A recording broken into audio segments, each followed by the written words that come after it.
Okay, this is a simple lecture here.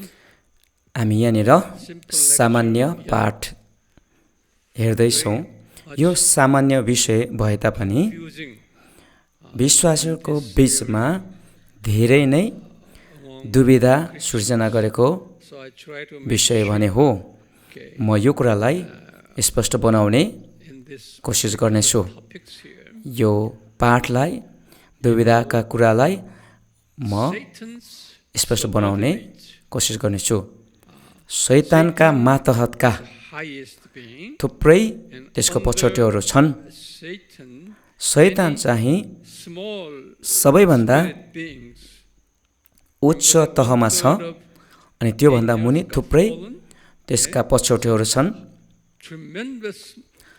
शैतानलाई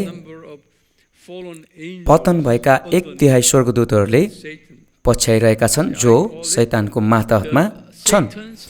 ती सबै शैतानको मुनि मातहतमा भएकाहरूलाई हामी शैतानका पछौटेहरू अथवा शैतानको मातहतका भनिकन हामी भन्ने गर्दछौँ। हामी शैतानलाई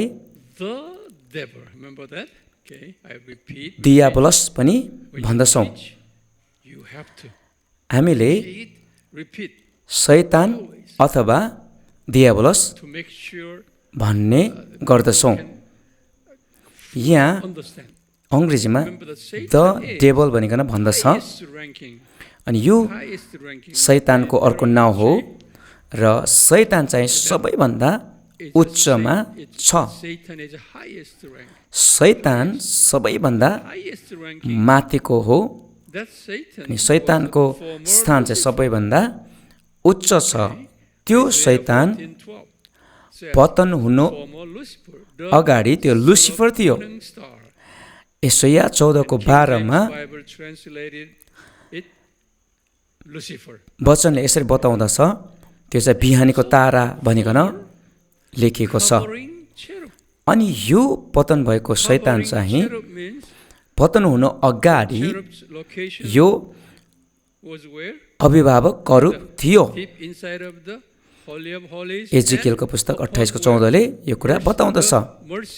अनि यो पतन भएको अभिभावक करूप चाहिँ महापवित्र स्थानमा कृपासनलाई ढाकेर राख्ने गर्दथ्यो, जहाँ उसले त्रिएक परमेश्वरलाई ढाकेर राख्दथ्यो। उसको लागि यो चाहिँ अति नै सुन्दर अनि गजबको मौकाको कुरा थियो। किन भन्दा स्वर्गदूतहरूमध्ये सबैभन्दा उसले विशेष निगाह पाएको थियो। उसको छत्रमुनि अथवा उसले कृपा आसनलाई, परमेश्वरको सिंहासनलाई ढाक्ने काम पाएको थियो। यस कारणले गर्दा शैतान अथवा दियाबलस सबैभन्दा उच्चको स्थानमा छ। अनि उसको पछौटेहरू, उसको मातहतकाहरू को पनि समाज छ। शैतान चाहिँ सबैभन्दा प्रमुख भयो अनि त्यसको समाजलाई, पतन भएका स्वर्गदूतको समाजलाई हेर्यो भने यो चाहिँ पिरामिड आकारमा छ, त्रिभुज आकारमा छ। यहाँ यो शैतानका मातहतकाहरूको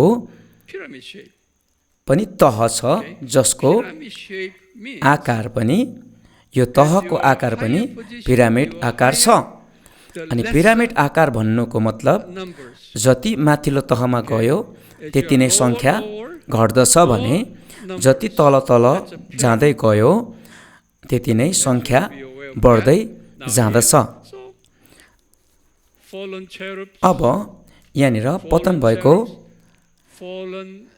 स्वर्गदूतहरूको समूहलाई, तहलाई हामीले हेर्यो भने सबैभन्दा माथि शैतान छ। त्यसै गरिकन पतन भएको करूब, पतन भएको सराफ, पतन भएको मिखायल, त्यसै गरिकन विभिन्न तह छ। पतन भएको गब्रियल छ त्यहाँनिर। अनि पतन भएको प्रधानताहरू, शक्तिहरू, spiritual वर्तमान अन्धकारका सांसारिक शासकहरू, स्वर्गीय स्थानहरूमा भएका दुष्टका आत्मिक सेनाहरू the lowest is छन्। demon. र त्यसै गरिकन अन्तिममा सबैभन्दा तल्लो तहको शैतानको पछौटेहरूमा, शैतानको माथामा रहेको पतन भएको स्वर्गदूतको समाज चाहिँ This is number 9, lowest. भूतात्माको समाज हो। Now, so subordinate society, यहाँनिर शैतानको मातहतका समाजहरू apart from this माथिल्लो सबैभन्दा Lucifer and प्रथम समाज, प्रथम तह जो चाहिँ पतन भएको करुब हो, त्यहाँबाट सुरु हुन्छ। starting right here, all the way down. करुब समाजबाटै यो सुरु हुँदछ। Already done right here. मैले यहाँनिर Now, नम्बरसँग क्रमैसँग लेखेको छु। बाइबलले for बताउँदछ कि name is लुसिफरको नाउँ the devil दियाब्लस हो, or Satan. अथवा पतन भएको लुसिफरको नाउँ But here, दियाब्लस वा शैतान हो। this अनि हामीले यहाँ बुझ्ने कुरा चाहिँ के छ भन्दाखेरि number 8. एक तहदेखि, एक नम्बरको तहदेखि आठौँ तहसम्म, This part. 9 तह होइन तर 8वटा तह, One individual or devil. एकदेखि Okay, when you see 8 तहसम्म in English, हरेक तहमा भएको शैतानको पछौटेलाई अथवा शैतानको माथामा भएका यी subordinate society. पतन भएकाहरूलाई Okay. हामीले Or एउटा दियाब्लस devils. You have अथवा plural here. दियाब्लसहरू भनिकन नाउँ चलाउन सक्छौँ। बाइबलले त्यसरी चलाउँदछ। That plural, that means दियाब्लसहरू, this belong to here. दियाब्लसहरू भनिकन Where it located. चलाइयो भने, बहुवचनमा त्यो नाउँ प्रयोग गरियो भने When you say पतन भएका स्वर्गदूतहरूको पहिलो श्रेणीदेखि लिएर 8औँ श्रेणीसम्म, 8औँ समूहको जो कोहीलाई पनि बताउन सक्छ।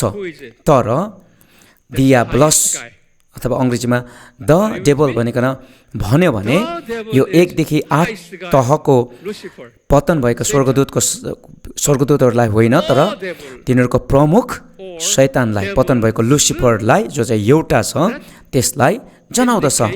Where? अनि हामीले यहाँ यो राम्रोसँग बुझ्नु पर्दछ।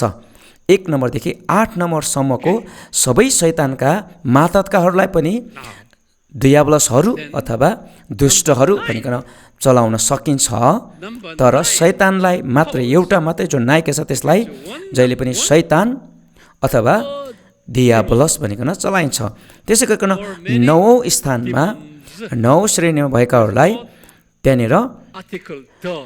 यहाँनिर हामीले हेर्ने कुरा के हो भन्दाखेरि Just भूतात्मा, demon. भूतात्मा, दुष्ट आत्मा भनिकन चलाइन्छ। भूतहरू पनि भन्न सकिन्छ, भूत पनि भन्न सकिन्छ, दुष्ट आत्माहरू पनि भन्न सकिन्छ, तर यसलाई दियाब्लसहरू भन्न मिल्दैन। Devils. यसलाई डिभल्स भनिकन भन्न मिल्दैन, तर यसको अङ्ग्रेजीमा डिमन अथवा डिमन्स भनिकन Belong to भनिन्छ, number 1 चलाइन्छ। all the way to यस कारणले गर्दा 1 देखि 8 सम्मको यी सबै शैतानको मातहतमा भएकाहरूलाई दियाब्लस नाउँ पनि चलाउन सकिन्छ, जसलाई चाहिँ बहुवचनमा प्रयोग गर्नुपर्छ। तर 9औँ स्थानमा भएको सामान्य पतन भएका स्वर्गदूतहरूको समूहलाई हामीले दियाब्लस भनिकन चलाउँदैनौँ। तिनीहरूलाई दुष्ट आत्मा what if I अथवा भूत आत्मा भनिकन बाइबलमा चलाएको हामी पाउँछौँ। सिकाउँदै गर्दाखेरि जहिले पनि हो चार्टलाई प्रयोग गर्नुहोस्, किन भन्दाखेरि यो चार्ट हामीले बनाएनौँ, यसरी हामीले understand this difference? बोर्डमा लेखेर यो चित्र, एक किसिमको चित्रलाई हामीले कोरेनौँ भने त्यसरी सिकाएको कुराले सिक्नेहरूलाई धेरै दुविधामा पार्दछ, स्पष्टसँग बुझ्नलाई गाह्रो हुँदछ। यस कारणले गर्दा सिकाउँदै गर्दाखेरि जहिले पनि यसरी नै यही तरिकाले सिकाउनु आवश्यक Biblical छ। अनि यो चाहिँ बाइबलीय सिकाउने तरिका पनि हो। Okay? तपाईँहरू त्यसरी नै सिकाउनुहोस्। Satan is the म फेरि दोहोऱ्याउने छु, शैतान अथवा दियाब्लस भनेको all एउटै कुरा हो। and devils job belongs to एउटा number 1 दियाब्लस अथवा डियाब्लसहरू भनिकन हामीले भन्दै गर्दाखेरि 1 नम्बरदेखि 8 number Lowest guys, number 9 is शैतानको पछौटेको समूहलाई पनि जनाउँदछ। demons. तर 9 तहकोलाई Make sure that. दुष्ट आत्मा अथवा दुष्ट आत्माहरू भनेर नाउँ चलाइन्छ। परमेश्वरले आशीष गर्नुभएको होस्। आमेन।